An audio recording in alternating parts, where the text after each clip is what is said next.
안녕하세요. 건강한 하루 구독자 여러분, 가정의학과 전문의 이지영입니다. 어느덧 의사 가운을 입고 환자분들을 만난 지가 30년이 훌쩍 넘었습니다. 진료실에서 수많은 분을 뵙다 보면 나이가 들수록 아침에 눈을 뜨는 게 예전 같지 않다며 속상해하시는 분들을 참 많이 만나게 됩니다. 특히 50대, 60대에 접어드신 남성분들은 몸의 활력이 떨어지고 예전처럼 힘이 나지 않아 말 못할 고민에 빠지는 경우가 적지 않습니다. 여러분은 매일 아침 어떤 음료로 하루를 시작하시나요? 아마 대부분은 습관처럼 따뜻한 커피 한 잔을 내려 드시는 것으로 아침을 여실 겁니다. 향긋한 커피 향이 정신을 깨워주는 그 느낌, 저도 참 좋아하는데요. 그런데 우리가 무심코 마시는 이 커피 한 잔에 아주 간단한 재료 몇 가지만 더해도 우리 몸의 혈액 순환을 돕고 잃어버린 활력을 되찾아주는 보약 같은 역할을 할 수 있다는 사실 알고 계셨나요? 오늘 저는 여러분의 부엌 찬장에 이미 있거나 마트에서 아주 쉽게 구할 수 있는 친숙한 재료들로 여러분의 모닝커피를 활력 커피로 바꾸는 방법을 자세하게 알려드리려고 합니다. 인터넷에 떠도는 검증되지 않은 민간요법이 아니라 실제 연구 논문과 과학적 근거가 뒷받침된 이야기니 믿고 편안하게 들어주셔도 좋습니다. 먼저 우리가 왜 커피를 마시는 방식부터 조금 바꿔야 하는지 이야기해 볼까요? 보통 커피에 들어있는 카페인은 중추신경을 자극해서 일시적으로 심장을 뛰게 하고 정신을 번쩍 들게 합니다. 하지만 이건 마치 다 꺼져가는 불씨에 기름을 확 붓는 것과 비슷해서 효과가 빠르지만 그만큼 금방 사라지기도 합니다. 오전 10시만 되어도 다시 피로가 몰려오고 기운이 쭉 빠지는 경험 다들 한 번쯤 해보셨을 겁니다. 특히 중년 이후 남성 건강의 핵심은 단순히 카페인으로 심장을 뛰게 하는 것이 아니라 우리 몸 구석구석까지 혈액을 보내는 길을 넓히는 데 있습니다. 나이가 들면 남성 호르몬인 테스토스테론이 줄어들고 혈관의 탄력도 예전만 못하게 됩니다. 마치 오래된 수도 파이프가 녹슬고 좁아지는 것처럼 우리 몸의 혈관도 점점 딱딱해지고 좁아지기 때문입니다. 이런 상태에서 단순히 카페인만 들이붓는 것은 근본적인 해결책이 될 수 없습니다. 오히려 낡은 파이프의 수압만 높이는 꼴이라 몸에 무리를 줄 수도 있죠. 그래서 우리는 커피라는 훌륭한 배달부를 이용해 혈관을 부드럽게 만들고 혈액 순환을 돕는 좋은 연료를 몸속 깊숙이 보내줘야 합니다. 가장 먼저 추천해드리고 싶은 첫 번째 재료는 바로 계피입니다. 아마 수정과나 빵을 만들 때 쓰는 향신료로만 알고 계신 분들이 많을 텐데요. 사실 계피는 한의학에서도 몸을 따뜻하게 하고 혈액 순환을 돕는 아주 귀한 약재로 쓰여왔습니다. 현대 의학적으로 보아도 계피의 효능은 정말 놀랍습니다. 가장 중요한 역할은 바로 천연 혈당 조절제로서의 기능입니다. 우리 몸의 혈당이 들쑥날쑥하면 혈관 건강에 치명적입니다. 혈액 속에 당분이 많아지면 피가 끈적끈적한 시럽처럼 변하는데 이 끈적한 피가 혈관을 타고 흐르면서 혈관 내벽에 상처를 입히고 염증을 유발합니다. 이것을 당화 반응이라고 부르는데요. 마치 혈관 안쪽을 거친 사포로 문지르는 것과 같아서 결국에는 혈관을 딱딱하게 굳게 만듭니다. 특히 남성의 활력과 직결된 부위의 혈관들은 머리카락보다도 훨씬 가느다란 미세 혈관들로 이루어져 있습니다. 혈당 관리가 안 되어 피가 끈적해지면 가장 먼저 손상을 입고 막히는 곳이 바로 이 미세 혈관들입니다. 이때 계피가 아주 중요한 역할을 해줍니다. 계피에 들어있는 폴리페놀 성분은 인슐린의 기능을 도와 혈당 수치를 안정적으로 잡아줍니다. 실제 연구 결과에 따르면 계피 섭취가 공복 혈당을 최대 29%까지 낮출 수 있다고 보고되기도 했습니다. 혈당이 안정되면 혈관 내벽이 보호받고 결과적으로 혈액이 몸 끝까지 막힘없이 흐를 수 있게 됩니다. 게다가 계피 특유의 알싸한 향을 내는 신라말데하이드라는 성분은 혈관을 확장하는 효과가 있습니다. 매운 음식을 먹으면 몸에 열이 나고 후끈거리는 것처럼 계피는 부드럽게 천을 높이고 혈관을 이완시켜줍니다. 이는 우리 몸에서 산화질소 생성을 돕기 때문인데요. 산화질소는 혈관을 넓혀주는 신호탄 같은 물질이라 남성 건강에 있어서 없어서는 안 될 핵심 요소입니다.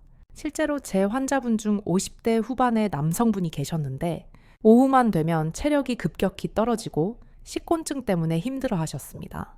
제가 모닝커피에 계피를 조금씩 타서 드셔보시라고 권해드렸더니 몇 주 뒤에 찾아오셔서 얼굴색이 훨씬 좋아졌다고 하시더군요. 카페인의 롤러코스터 같은 자극 대신 은은하고 꾸준하게 에너지가 유지되는 느낌을 받으셨다고 합니다. 그렇다면 계피는 어떻게, 얼마나 넣어야 할까요? 커피 한 잔에 차 숟가락으로 반 스푼에서 한 스푼 정도가 적당합니다. 처음에는 향이 강할 수 있으니 조금만 넣으셔도 됩니다. 여기서 아주 중요한 주의사항이 한 가지 있습니다. 마트에 가시면 계피의 종류가 크게 두 가지가 있는데 하나는 카시아 시나몬이고 다른 하나는 실론 시나몬입니다. 우리가 흔히 보는 저렴하고 향이 강한 것이 카시아 종인데 여기에는 쿠마린이라는 성분이 다소 높게 들어 있습니다. 쿠마린을 매일 과하게 섭취하면 간에 부담을 줄 수 있기 때문에 건강을 위해 매일 드시는 용도라면 조금 더 가격이 나가더라도 실론 시나몬을 고르시는 게 안전합니다. 실론 시나몬은 향도 훨씬 부드럽고 고급스러워서 커피 맛을 해치지 않고 오히려 풍미를 더해줍니다. 마치 전문 바리스타가 내려주는 고급 커피를 마시는 기분으로 혈관 건강까지 챙길 수 있으니 일석이조라고 할 수 있겠죠. 이제 두 번째 재료로 넘어가 보겠습니다. 이 재료는 흔히 아이들이 좋아하는 간식이나 달콤한 디저트라고만 생각하기 쉬운데요. 사실은 50대 이후 남성에게 필요한 혈관 확장의 비밀 열쇠를 쥐고 있는 강력한 식품입니다. 바로 코코아 파우더입니다. 여기서 말씀드리는 코코아는 설탕과 분유가 잔뜩 들어간 달달한 핫초코 가루가 절대 아닙니다. 설탕이 전혀 들어가지 않은 100% 순수 카카오 가루를 말씀드리는 겁니다. 색깔이 아주 진하고 검붉은 색을 띠는 것이 진짜죠. 앞서 계피를 설명할 때 산화질소 이야기를 잠깐 했었는데요. 이 코코아 파우더야말로 산화질소 생성을 돕는 가장 강력한 조력자 중 하나입니다. 나이가 들면서 우리 몸은 자연스럽게 산화질소를 만드는 능력이 절반 이하로 뚝 떨어지게 됩니다. 젊었을 때는 혈관이 알아서 척척 늘어나고 피가 잘 돌았지만 나이가 들면 그 신호체계가 약해지는 것이죠. 그래서 외부에서 도움을 줘야 하는데 코코아 속에 풍부한 플라보노이드, 그 중에서도 에피카테킨이라는 성분이 그 역할을 해냅니다. 이 성분은 혈관 내피세포를 자극해서 자, 이제 혈관을 넓히고 피를 보내라라는 명령을 내리도록 도와줍니다. 한 고혈압 관련 학술지의 연구에 따르면 매일 코코아를 섭취한 남성들의 혈관 확장 능력이 약 30%나 개선되었다는 결과도 있습니다. 이는 약물에 의존하지 않고도 식품만으로 혈류 흐름을 상당히 개선할 수 있다는 희망적인 증거입니다. 단순히 피만 잘 도는 게 아닙니다. 코코아에는 아난다마이드라는 성분도 들어있는데 이 이름은 산스크리트어로 환희를 뜻한다고 해요. 우리가 사랑에 빠졌을 때나 기분이 아주 좋을 때 뇌에서 분비되는 물질과 비슷해서 마시면 기분이 차분해지고 행복감을 느끼게 해줍니다. 몸의 기능이 떨어지면 심리적으로도 위축되기 쉬운데 코코아는 신체적인 활력뿐만 아니라 정신적인 자신감까지 채워주는 고마운 재료인 셈입니다. 또한 코코아는 마그네슘의 보고이기도 합니다. 남성 호르몬이 제대로 만들어지고 근육이 정상적으로 작동하려면 마그네슘이 반드시 필요합니다. 하지만 현대인들의 식단에서는 마그네슘이 부족하기 쉬운데 커피에 코코아 가루 한 스푼을 넣는 것만으로도 이 부족한 영양소를 아주 간편하게 채울 수 있습니다. 맛은 어떨까요? 커피의 쌉쌀한 맛과 카카오의 진한 향이 어우러져서 아주 매력적인 카페 모카 맛이 납니다. 물론 설탕이 없어서 단맛은 없지만 오히려 그 묵직한 맛을 즐기는 분들이 많습니다. 만약 처음이라 너무 쓰게 느껴지신다면 혈당을 올리지 않는 스테비아 같은 천연 감미료를 아주 조금만 넣어서 드시는 것도 좋은 방법입니다. 그럼 이제 이 재료들을 가지고 어떻게 시작하면 좋을지 제가 의사로서 제안하는 구체적인 실천 계획을 말씀드리겠습니다. 의욕에 앞선다고 해서 내일부터 당장 주방을 화학 실험실처럼 만들 필요는 전혀 없습니다. 우리 몸은 갑작스러운 변화보다는 서서히 스며드는 변화를 더 좋아하고 잘 받아들이기 때문입니다. 제가 추천해 드리는 방법은 4주 완성 프로그램입니다. 먼저 첫째 주에는 가장 구하기 쉽고 맛도 익숙한 계피 하나로만 시작해 보세요. 매일 아침 드시는 커피에 계피 가루를 찻 숟가락으로 반 스푼 정도만 넣는 겁니다. 이 일주일은 내 몸이 새로운 자극에 어떻게 반응하는지, 속은 편안한지, 기분은 어떤지 가만히 관찰하는 시간입니다. 만약 일주일 동안 드셨는데 속도 편하고 향도 즐길 만하다면 둘째 주에는 코코아 파우더를 추가해 봅니다. 기존의 계피 반 스푼에 코코아 가루 한 스푼을 더하는 것이죠. 이때쯤이면 커피 맛이 훨씬 깊어지고 오후에 피로감이 조금씩 줄어드는 것을 느끼실 수도 있습니다. 셋째 주가 되면 이제 마카를 시도해 볼 차례입니다. 하지만 마카는 매일 드시는 것보다는 일주일에 3번 정도, 예를 들어 월요일, 수요일, 금요일처럼 요일을 정해서 드시는 것을 권장합니다. 우리 몸이 호르몬 균형을 스스로 맞출 수 있도록 잠시 쉬어가는 틈을 주는 것이 더 효과적이기 때문입니다. 마지막 넷째 주에는 취향에 따라 코코넛 오일이나 생강 중 하나를 선택해서 추가해 보세요. 평소 배가 자주 고프고 에너지가 빨리 떨어진다면 코코넛 오일을, 손발이 차고 혈액순환이 더 필요하다면 생강을 선택하시면 됩니다. 매번 숟가락으로 계량해서 넣는 게 귀찮으신 분들을 위해 저만의 작은 팁을 하나 드리자면 미리 섞어두기 방법을 추천해 드립니다. 깨끗한 유리병에 계피 가루와 코코아 파우더를 1대 이 비율로 섞어서 식탁 위에 두세요. 아침에 커피 내릴 때 그 병에서 한 스푼만 푹 떠서 넣으면 되니 5초도 걸리지 않아 정말 간편합니다. 여기서 여러분이 꼭 명심하셔야 할 주의사항이 몇 가지 있습니다.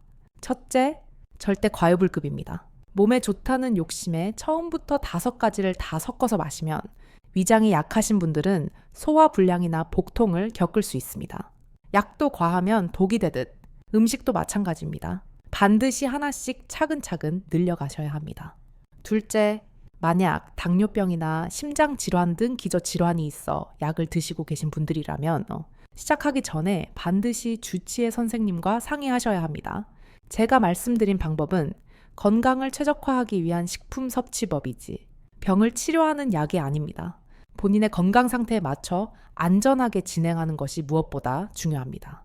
셋째, 이것이 가장 중요한 핵심인데 절대로 설탕이 들어간 재료를 사용해서는 안 됩니다.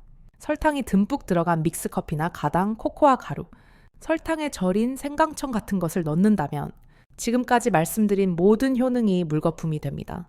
설탕은 혈당을 급격하게 올려서 인슐린을 분비시키고 결국은 우리가 지키려고 했던 혈관과 호르몬 건강을 망치는 주범입니다. 반드시 무가당, 100% 순수 원료인지 확인하는 습관을 들이세요. 마지막으로 당부드리고 싶은 것은 인내심입니다. 한 3, 4일 마셔보고 에이, 별로 달라지는 게 없네 하고 일주일 만에 포기하지 마십시오. 여러분의 몸은 지난 수십 년 동안 지금의 생활 방식에 맞춰져 굳어진 상태입니다. 새로운 영양분이 들어가서 세포 하나하나를 깨우고 변화를 만들어내는 데에는 최소한의 물리적인 시간이 필요합니다. 적어도 한 달은 꾸준히 해보겠다는 마음으로 시작해주세요. 여러분이 50년, 60년을 써온 몸입니다.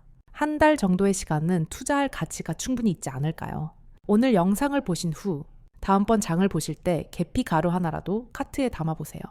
그리고 내일 아침 습관처럼 마시던 커피에 그 가루를 솔솔 뿌리며 이렇게 생각해 보십시오.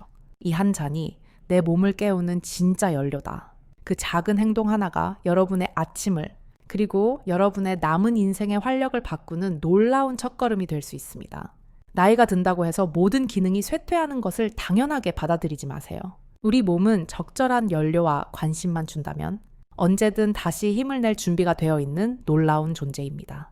저도 의사로서 그리고 같은 시대를 살아가는 동반자로서 여러분의 건강하고 활기찬 중년을 진심으로 응원하겠습니다. 오늘 이야기가 여러분의 삶의 작은 활력소가 되기를 바랍니다. 지금까지 가정의학과 전문의 이지영이었습니다. 감사합니다.